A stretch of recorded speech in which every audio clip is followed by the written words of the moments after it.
I'll never get to see my son again. But when Lacey took the mic, she was often interrupted. Shut it down! Shut it down! If I could just...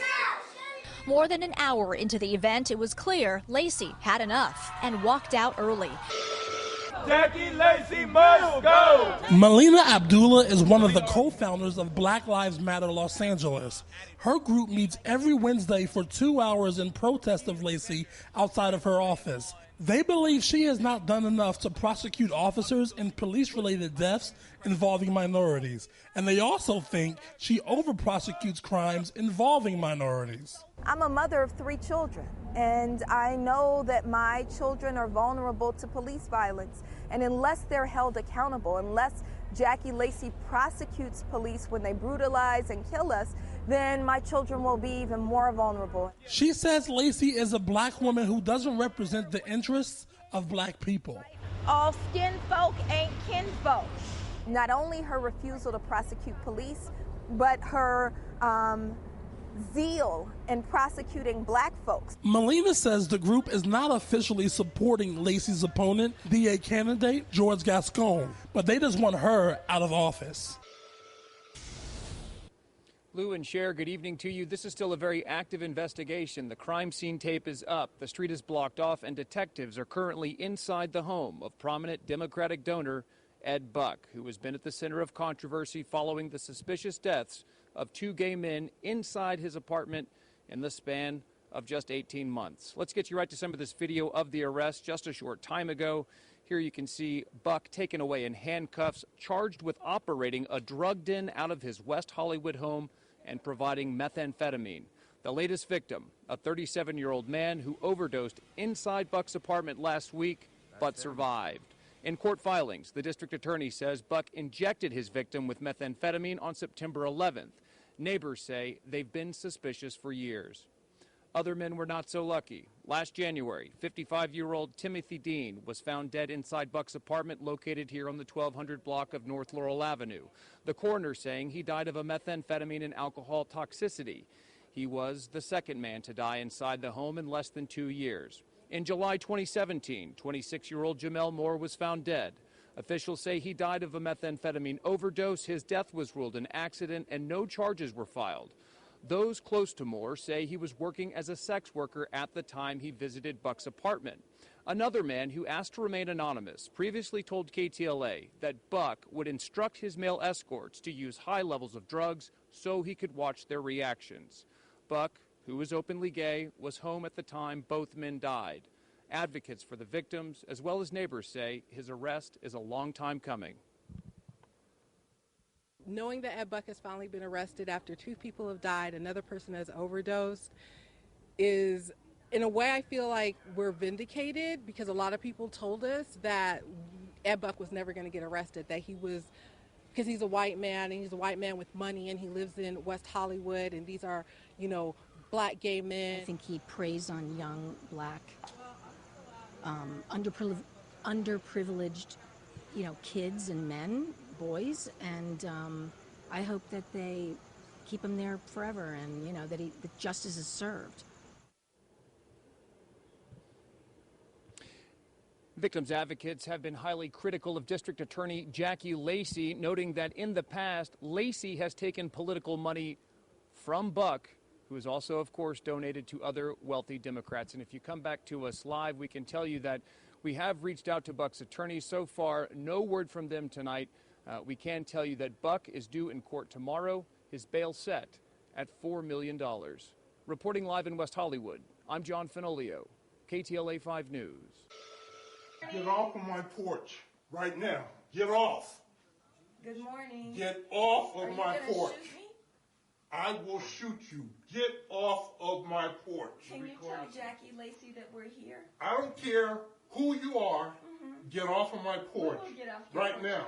We're calling the police right now. Good. Wow. He pulled a gun and pointed it at my chest. We're here for the community meeting, Jackie Lacey. Jackie Lacey Maybe you'll shoot me in the back. Jackie Lacey will go. Jackie Lacey will go. Wow.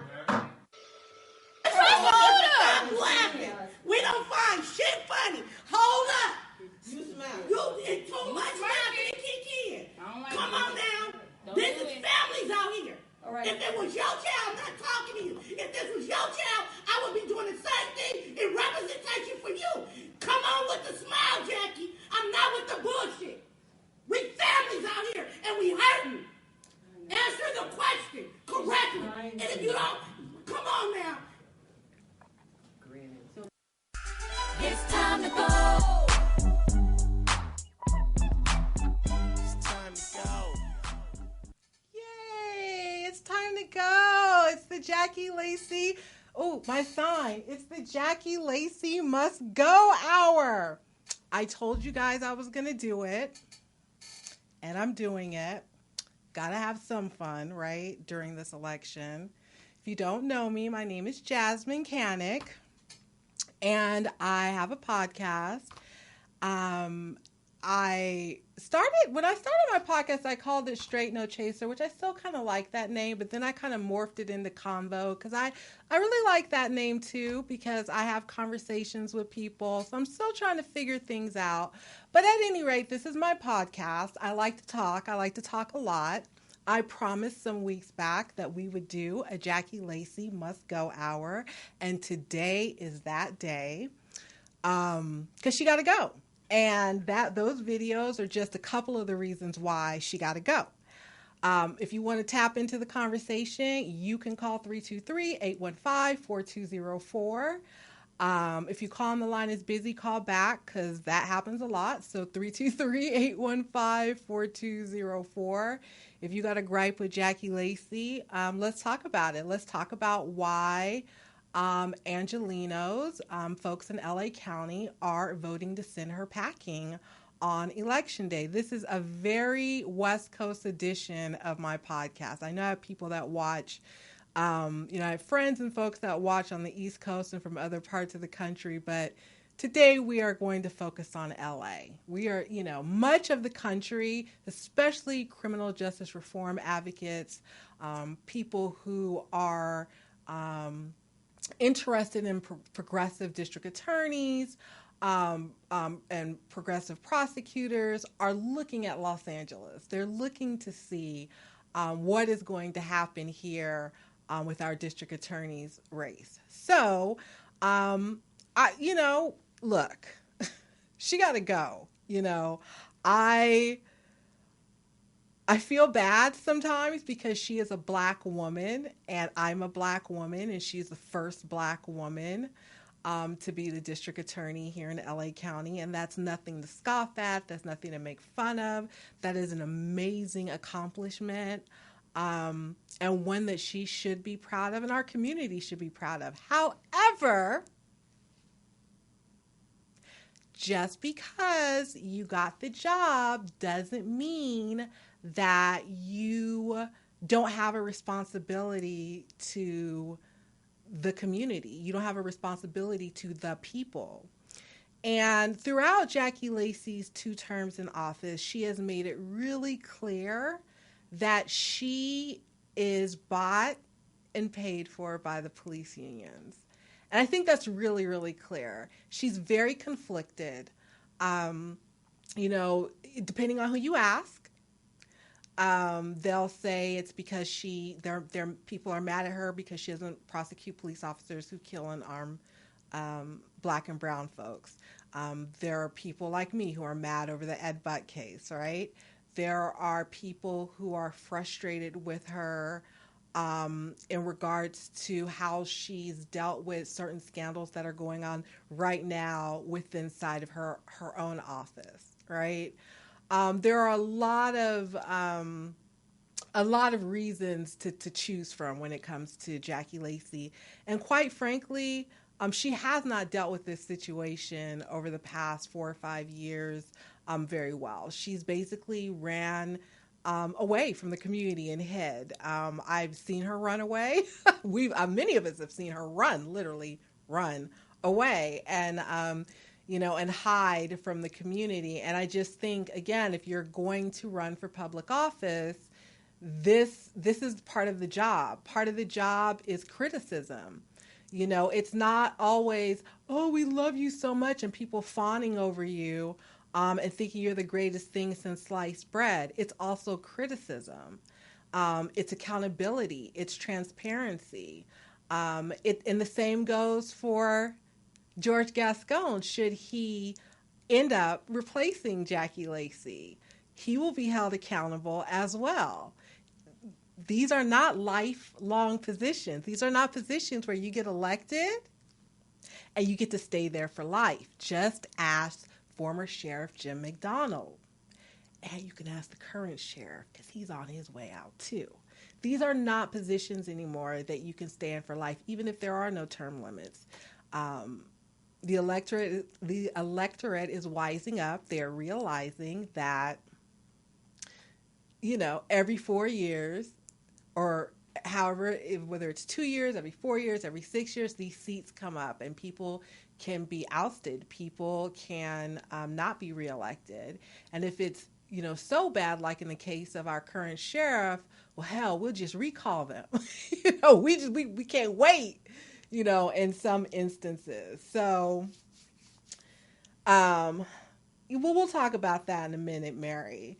So yeah. So this is the Jackie Lacey Must Go hour. So if you have anything you want to say about Jackie Lacey, feel free to call in. To get to the heart of the problem is to look at who drafted and endorsed her first campaign. They are mighty quiet now. I'm not really sure what that means, Mary. If that pertains to Jackie Lacey. I know that you made a comment about my t-shirt. Yes, I do have a Biden-Harris t-shirt on. For those of you who have not seen read my voter guide, please, it's voteforjasmine.com /voter guide, or just put in Vote for Jasmine in Google. Believe me, it will come up. And I talk about, the struggle that I had in embracing the Biden-Harris ticket, and that I haven't fully embraced it. But what I have been able to embrace is voting against Donald Trump. And sometimes you just got to use what moves you.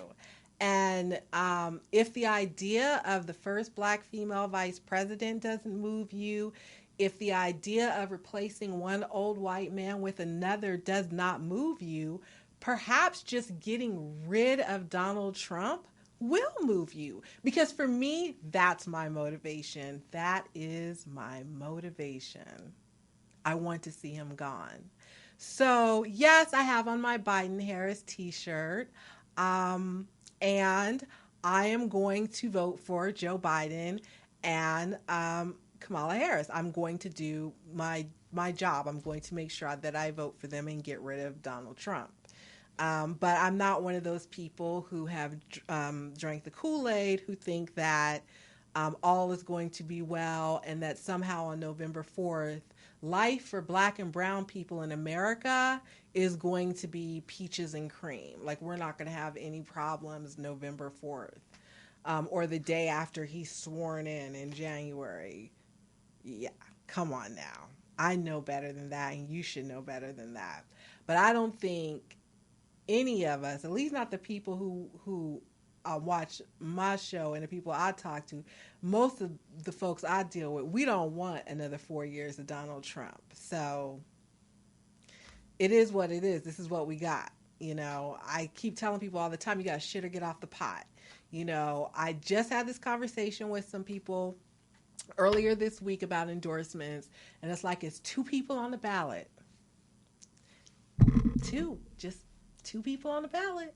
So if you decide that you're not going to endorse one, and then you're not going to, you're going to pull your endorsement from one, you're either not going to endorse one or you're going to pull your endorsement from one, and there's this one other person over there, but you're not going to endorse that person. It's like, you can't write anyone in. It's only two people on the ballot. Okay, so what are you going to do? Let's see.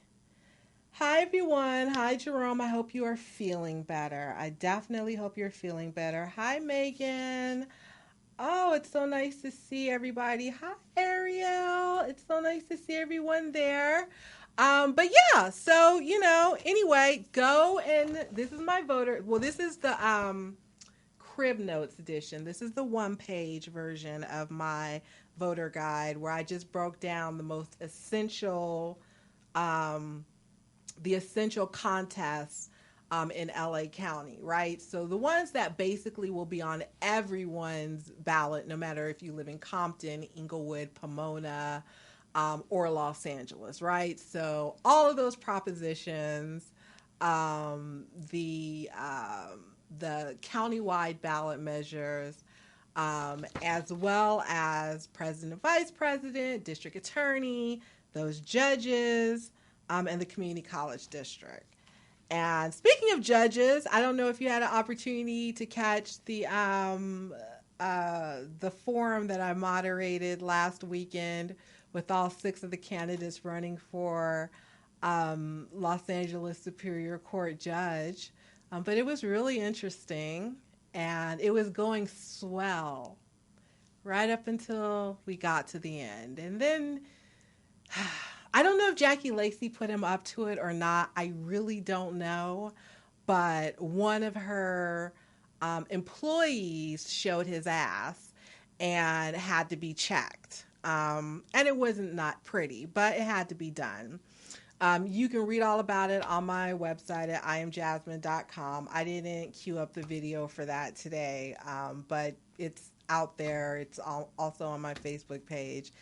In fact, the whole forum is there, so if you want to watch it, it was hosted by LawPAC, the Los Angeles African American Women's Political Action Committee. It was a great forum for folks who just want to know who all the judges or who all the candidates for judge are. It was great. Let's see. Jerome says it's not only that we don't want another 4 years of him as a Black LGBTQ community member, we can't take or survive. Yeah, I would agree with you, Jerome. Like, just as a Black person in America, I just don't think any of us can survive another 4 years of Donald Trump. When I think about voting, for me, the races that are the most important for me are obviously the presidential, the district attorney's race, the race for the 2nd district supervisorial seat, as well as, those are the main ones for me. And I'm interested, and I believe that the propositions are important, and I've taken positions on them. But just in terms of certain offices, those are the offices that, for me, are the ones that I am the most focused on. The 2nd district seat is currently held by Marker Lee Thomas. And let me tell you something. When I put my voter guide, first of all, I love y'all so much. I really do. I love you guys so much. I mean, it was like the end of September, and y'all were already sending me text messages and emails talking about, where's your voter guide, Jasmine? You guys are the greatest. I love you guys. It feels so good to know that people actually really want to know what I think about the ballot and how I feel about it. So I put a lot of pride into doing it, and I put a lot of work into it. I've been offered money. I won't take any money for it. I don't want any ads in it. I don't want to feel conflicted in any way. So I just do it myself. Like, that's it. Until I can figure out a way, if I can figure out a way to do it, and maybe make some money doing it, where I'm not selling my soul or selling my vote, that's the way it's going to be, because I'm not playing that game. I watch too many other people play that game, and I don't want to play that game. So at least with my voter guide, it's just completely for the people. And I talk about that in my voter guide. Like, I do it for Black people, people of color, and poor people of any color, because those are the people that I care the most about, who I feel are going to be the most affected by whatever happens on election day. And so one of the things that I did this year that I thought was really important, even with the district attorney's race, was I broke down for people what the job description was. Because believe it or not, people just didn't know really what the job description was for a state senator or a county supervisor or a community college district board member or a member of a local water board. Like, people just in it, it's no slight on anyone, right? This is my life, right? My life is politics and government and knowing these things. But I don't take for granted that everyone else knows that. And so the way I did my voter guide was I just kind of broke it down, like, this is what they can do and this is what they cannot do. I kept it real simple, right? So, let me see. Let me find one. Let me find a good one. Let's see.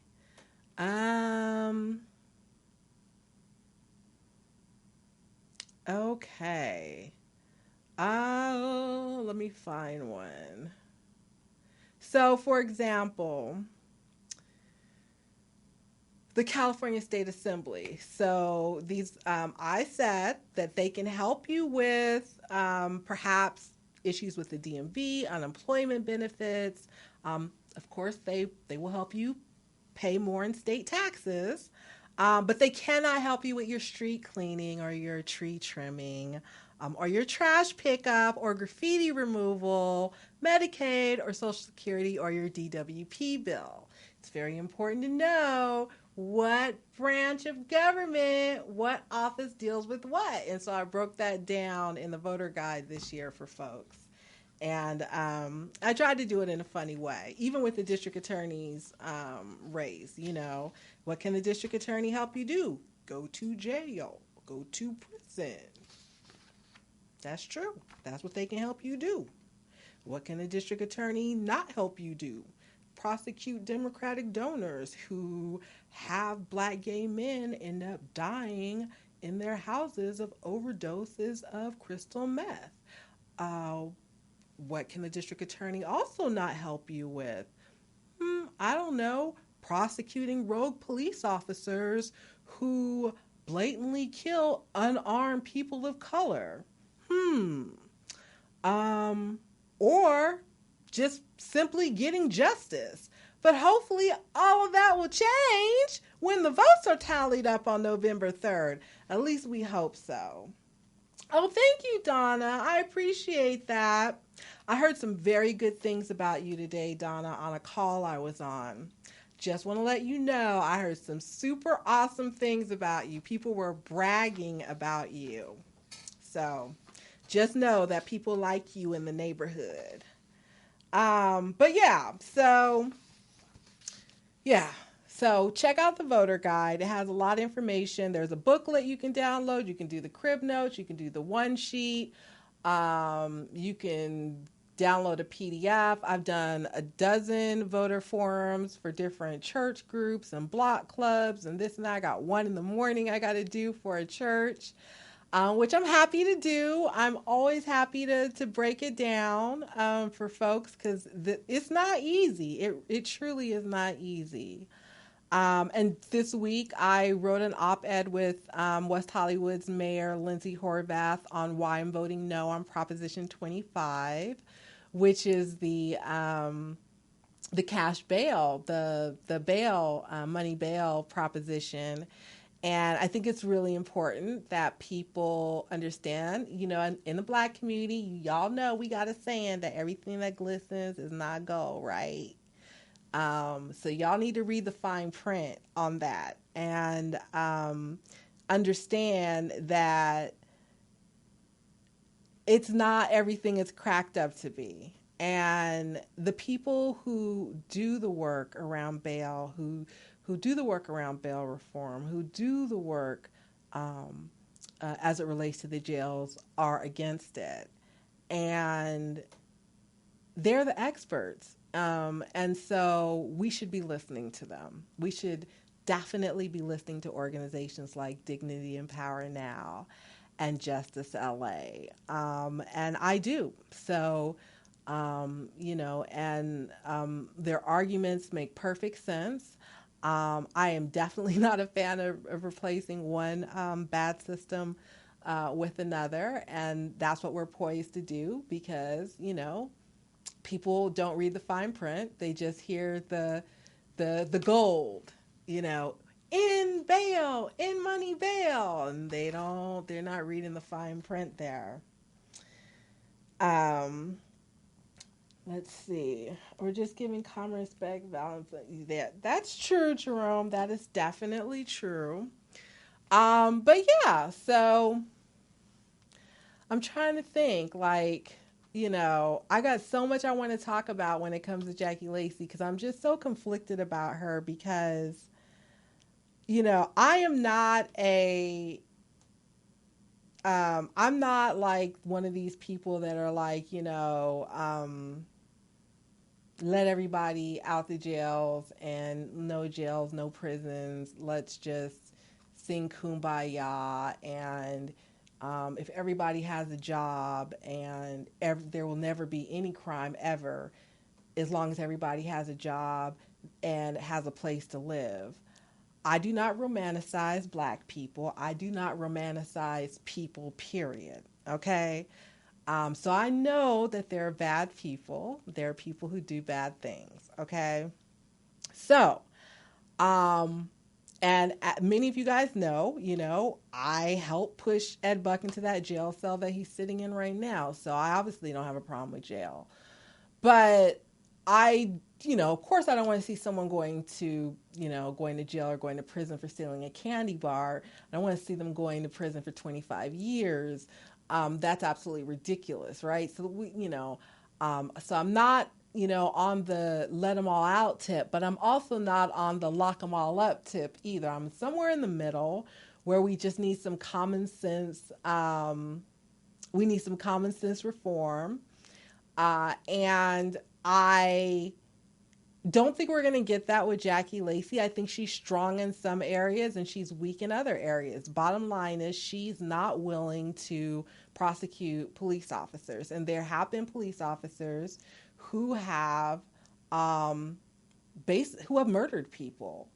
I look at each shooting, each situation for what it is, right? I don't make a blanket assumption like every single cop needs to be arrested. Look, because this is what the reality is for Jasmyne Cannick, because that's who I can speak for, right? Me. If I have a gun and I'm trained to use it and I am trained and I know how to use it, and you have a gun and you point it at me because you're going to try to kill me, you better believe that I'm going to pull my gun out and try to kill you first. I'm real talk. And a lot of people feel the same way, whether they want to admit it or not. That instinct to save your life is going to kick in, right? What we don't like, most of us, what we don't want are police officers who just go to their firearms when they don't have to, when there's an opportunity to use non-lethal weapon. What we don't want are police officers who just have no respect for our lives, and therefore they just don't care whether or not they kill us or how they kill us or how many times they kill us, how many times they shoot us. I will never, ever, ever be okay with watching these videos and watching the police shoot someone 15 or 16 times and then rush up to them and throw some handcuffs on them. Yes. I will never be okay with that. And I know that they have a reason why they do that, but I'm sorry, after 15 or 16 bullets, I don't think you need any handcuffs. I think you're good. You've accomplished what you set out to accomplish. So I'm in the middle. And I'm concerned because I'm willing to give George Gascon an opportunity. I'm willing to give people an opportunity to show me what you got. And if what you got ain't what we need, then your ass gotta go. So I'm willing to give George Gascon an opportunity, but I don't want, LA is already a bastion of crime anyway. We are a hot mess of a city. And so I'm just a little nervous about, what might be coming down the pike, but I'm here for it. I'm willing, it hopefully will be better than what we have right now with Jackie Lacey. And like I said before, if it's not, then in 4 years or maybe less, if we really don't like him that much, we'll recall him. But in 4 years, then we'll elect someone else as district attorney. Because basically, none of these jobs are lifelong positions. When they become lifelong positions, that's because you, as the voter, allowed them to. You just let someone sit in that position for their entire life, And so I don't believe that should be the case with the office of the district attorney, and certainly not with the office of the sheriff. Our sheriff has shown his ass, and he has shown his ass in such a way that I just don't think we can wait until his term is up. Like, I just feel like we need to start collecting them signatures right now to recall his ass. I call him Trump's mini-me because I feel like that he is President Trump's little mini-me. That is who he reminds me of. That is what his actions remind me of. He thinks that he is above the law and he can do whatever he wants to do, and no one can tell him anything. Who does that remind you of? Right? Exactly. So, but back to the district attorney's race. So like I said, I'm a little nervous, but I'm willing to go with George Gascon. What I don't want is to wake up on November 4th and have to eat crow. What I don't want on November 4th is to wake up and see Jackie Lacey on the news doing her victory dance because she got reelected to a third term. That's going to hurt a lot after all this shit I done talked, and we've talked. The whole entire community has talked. I mean, that would really, really hurt. I mean, oh my God. The shit that she will be talking. Oh my, that would just, no, we cannot let that happen, if for no other reason. I mean, because we have talked big shit about Jackie Lacey having to go. She has got to go. We have to make that happen, if for no other reason, right? But, if it doesn't happen, I'm almost 100% sure if Jackie Lacey were to be reelected, that Black Lives Matter would probably still show up to her office every single Wednesday for the next 4 years, protesting her. I'm pretty sure that they would. They've done an amazing job the past 4 or 5 years, following her around and doing that. So I don't see why they would stop if she were to be reelected. But at this point, I think the writing's on the wall with Jackie Lacey. No matter how many millions of dollars the various police unions put out there in support of Jackie Lacey, I just think that she's done. I mean, I think people are frustrated and upset with her for different, like I said, everyone has a different reason. There are folks on the west side who have a different reason for being frustrated with her. There are folks in the valley who have their reasons. Everyone has a reason for being frustrated with Jackie. I talked about that, Valerie. I said that Gascon, I did say that I'm concerned, I'm a writer. I like to write as much as I like to talk. So I go to iamjasmyne.com. I wrote a piece about Gascon, and my endorsement of him. and I wrote a piece about Biden and Harris and my endorsement of them. And, you know, it wasn't like, oh, hey, I'm endorsing these people. It was like, hey, you know, I got to vote for you because basically I have no choice, but check this out. And I just broke some things down. But I think the most important thing that voters need to recognize and harness and grab a hold of is the fact that you're not stuck with anyone that you elect. You're not stuck with anyone that you elect. You're not stuck with anyone. So again, if we elect George Gascon and we don't like his performance, because I believe personally that every elected official should consider their first term as a probationary period. Because if the people don't like it, then after that first term, they can vote them out. So, you know, we'll see what happens. And that goes for all of them, you know. So, you know, we'll see. It's going to be interesting. I just know on November 4th, y'all, Jackie Lacey can't be taking no victory lap. Okay? Because some of us will not be able to leave the house holding our heads up high for quite some time if Jackie Lacey wins re-election. Some of us are going to have to wear big black sunglasses and big hats and put our heads down for a little while, get through the holidays, stay off social media for a minute, because that's going to be a little embarrassing because, man, we have talked more than a little bit of shit about getting rid of her for like how many years now?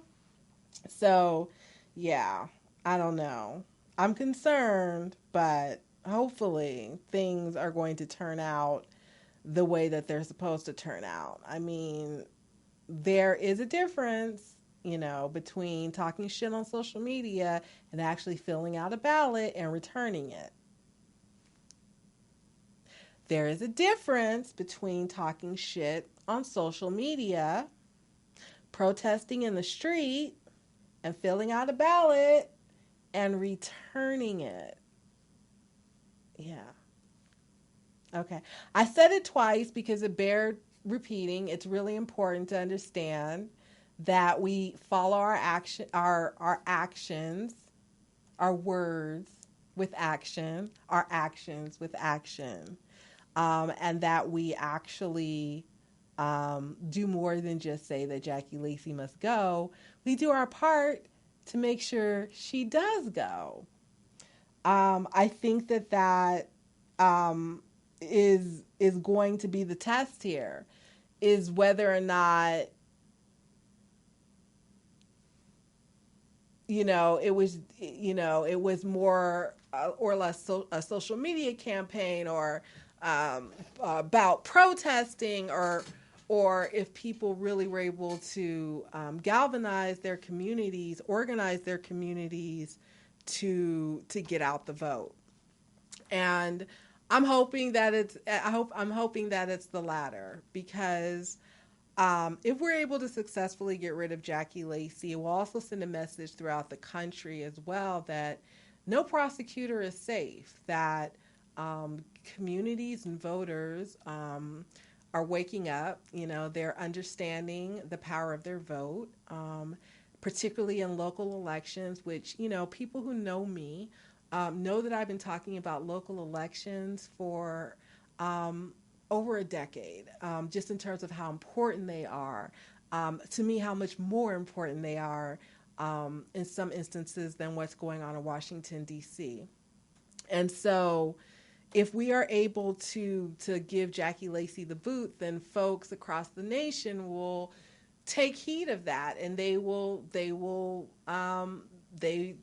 I think we will send a clear message that no prosecutor is safe anywhere, because LA has the largest prosecutorial office within the entire country. We have the largest DA's office. We have the largest everything, the largest county, the largest jail, the largest jail system, the largest sheriff's department, the largest DA's office. We just have everything, right? And so that's another reason why it's something that, you know, the New York Times is writing about, NPR is talking about, you know, USA Today. It's you know, one of the reasons why you're seeing a lot of national media on this race.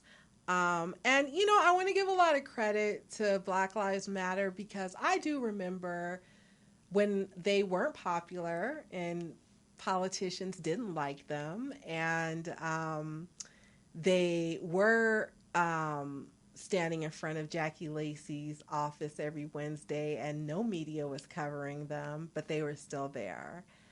And they did that for years and years and years. And it's really interesting to see the latest turn of events, and I'm happy for them. I think it couldn't have come at a better time, actually, given the upcoming election. But, you know, as someone who watched, you know, basically from the beginning when they started camping out, doing this in front of Jackie Lacey's office every week, to where they are now, they have come a long ways.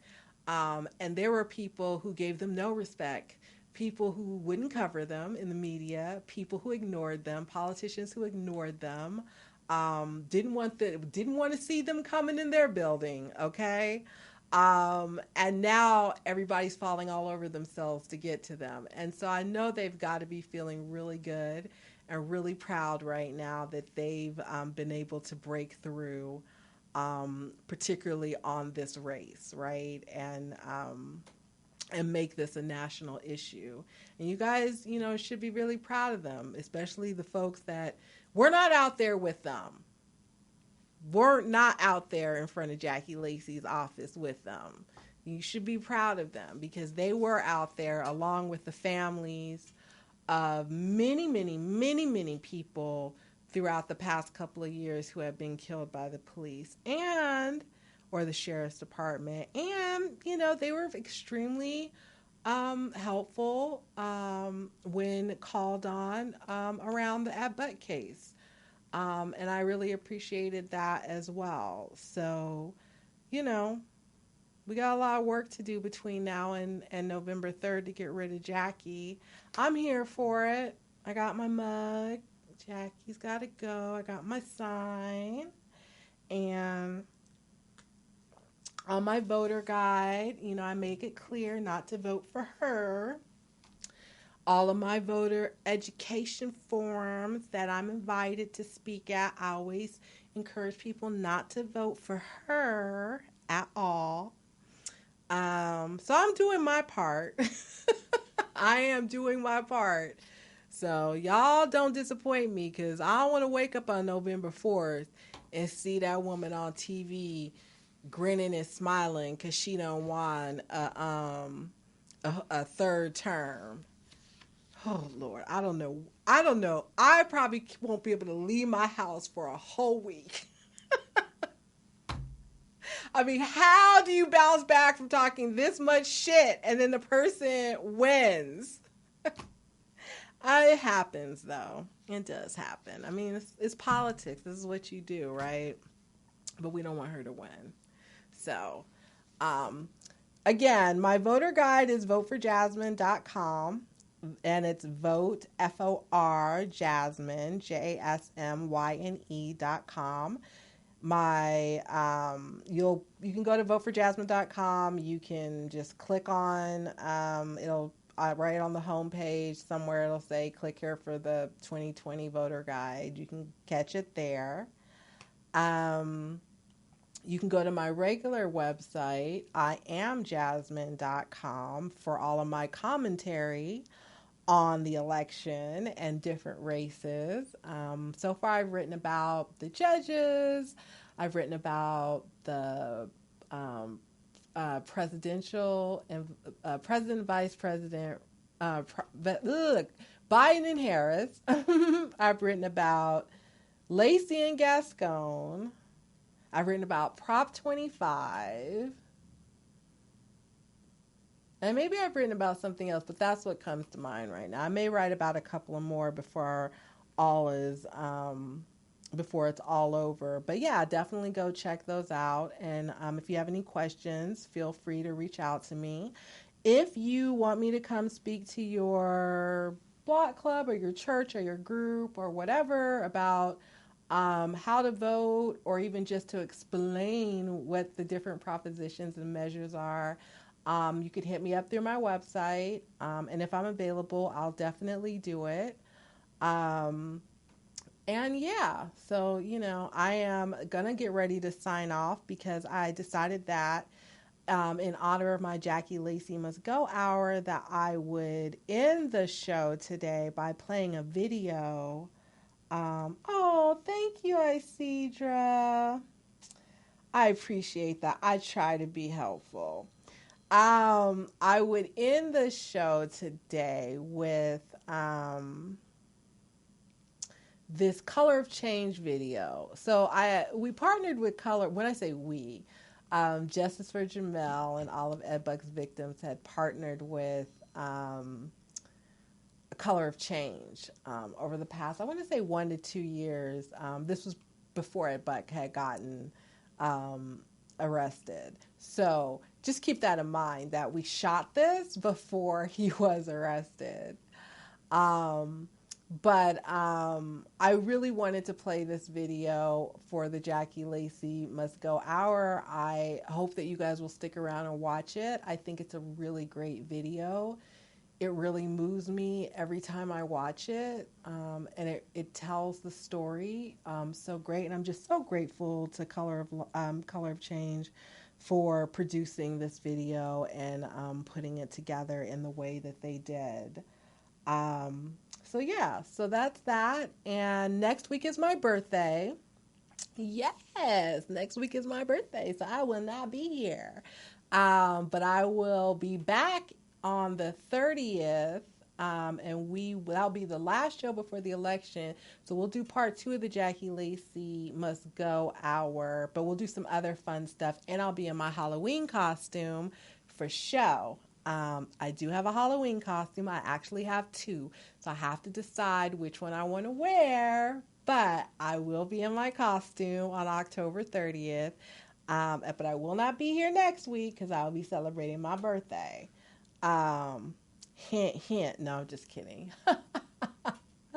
But I just wanted, before I sign off, I want to say thank you to Morris Media Studios, as always, for having me. I love being here in Leimert Park. One of the things I love about doing this show is I just have to go down the street. Literally in my neighborhood, I just got to go down the street and I get to support a Black-owned business. I get to support my girl Poetess and her podcast studio, Morris Media Studios, here in Leimert Park, and I love doing that. And that is where I'm at, so I want to make sure to give them a shout and to give her a shout out too. So y'all show her some love. If anyone is interested in learning how to do a podcast, you should definitely reach out to her. She can show you. She is a radio veteran. She can show you everything you want to know. And she does these classes, and she's doing them by Zoom. I know she's probably like, why is she going on? She's doing these classes by Zoom. I get her email, so I know. She's doing these classes by Zoom, and you can sign up and you can learn. Okay? Okay. So other than that, I love you guys. Check out this video. And remember, Jackie Lacey must go, right? Jackie Lacey must go.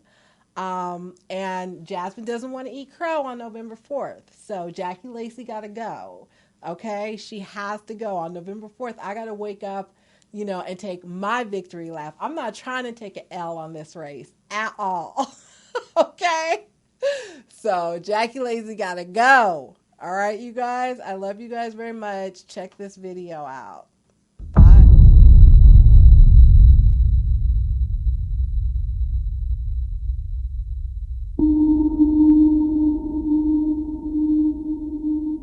He is cruel. He's a torturer. He's a serial murderer.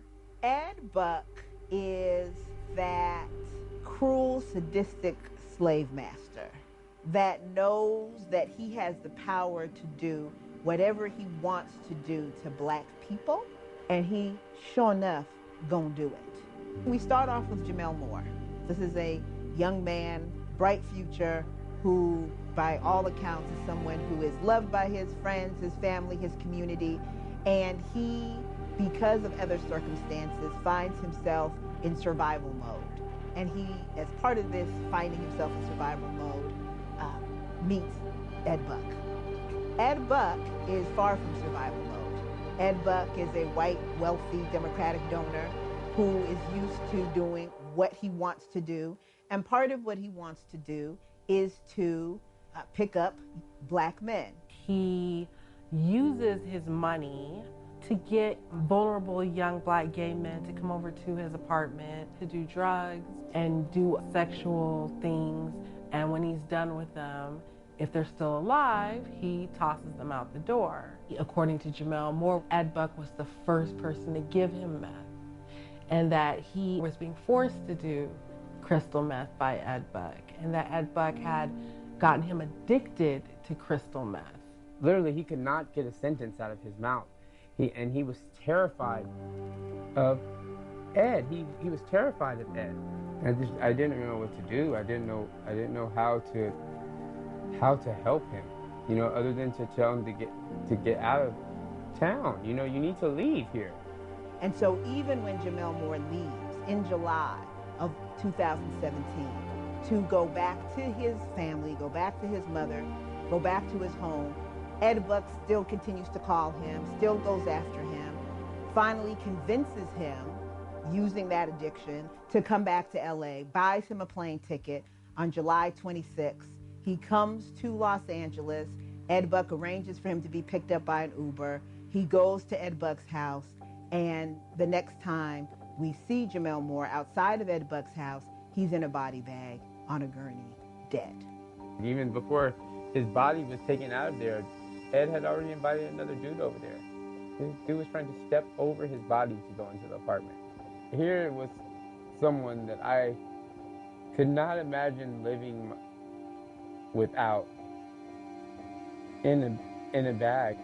When the police go in to his apartment, Ed Buck's apartment, they find drugs everywhere. They find multiple syringes. Ed Buck, being who he is, a white, gay man living in West Hollywood of some prominence and means, was able to explain away, you know, the black body in his living room. And the sheriff's department took his word for it. They don't even initiate a murder investigation or a homicide investigation of any kind, decide it's an accidental overdose, and they move on with their lives. But there wasn't anything accidental about it, as we found out in the days afterwards when we got Jamel Moore's very personal journal that detailed his life with Ed Buck. But because the sheriff's department didn't treat the scene like it was a crime scene when Jamel died, by the time that journal came out and other young men came forward, whatever evidence that was in Ed Buck's house was destroyed, moved, or whatever. And so when they, meaning the sheriff's department, filed the case, the DA's office bounced it back as a reject, citing a lack of evidence, a lack of admissible evidence. So while the police were acting like they couldn't find anyone, they couldn't talk to anyone, oh, this is just a singular incident, we were able to find, through our efforts, every single victim of Ed Buck that the sheriffs have spoken with. And there have been several. The sheriffs did not come up with one person, not one. They couldn't figure out how to interview people, how to go out to the areas that they knew Ed Buck frequented. They couldn't figure out how to do anything that resembled investigation. Every witness that we brought, they would hear these young men speak, crying, hurt, their trauma, and as soon as they hit the door, the sheriffs would say, well, you know, he's a meth head, so he's not going to be a good witness. Or, you know, he's a export, so no jury is going to believe him. And everything they said corroborated a coroner's report they had never read, where Ed Buck kept his drugs, how Ed Buck operated. And they didn't just have stories, they had videos, they had pictures, they had text messages. In some cases, they even had receipts. It's still not enough. Like, even with Jamel Moore's journal and him saying all of the things that Ed Buck was doing to him, it still wasn't enough. In spite of all of that evidence, the Sheriff's Department concluded nothing to see here. And then they presented it to the DA, who also decided nothing to see here. We all together and in separate occasions warned the Sheriff's Department, warned the District Attorney's Office, that if Ed Buck is not stopped, that there will be another dead black man in his apartment. So January 7, 2019, 55-year-old Timothy Dean died in Ed Buck's apartment on the same mattress in the same room as Jamel Moore. We started to learn more about who Timothy Dean was and about his life, how he started doing a lot of self-improvement, making a lot of changes in his life. And, you know, his friends and family were just completely baffled at the idea that he had overdosed on meth willingly, like on his own. It doesn't make sense to me that Tim would go to this man's house at that time, distraught, needing to talk to someone, and then that someone jumps in the shower while he goes into cardiac arrest. I don't know why he went over there.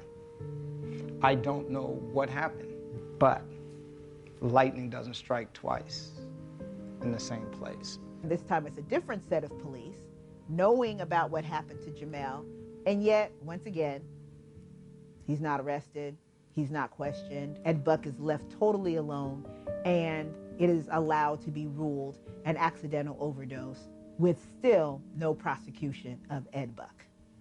He hasn't been asked any questions. He hasn't felt any handcuffs, and that should be shocking to an American. There's no one that you can tell that to that understands how that's okay and how that's possible. And then for him to do it to a second person. There's got to be something when two people die doing the same thing and you play the saint. I'm just helping these young men. I know that Ed Buck is friends with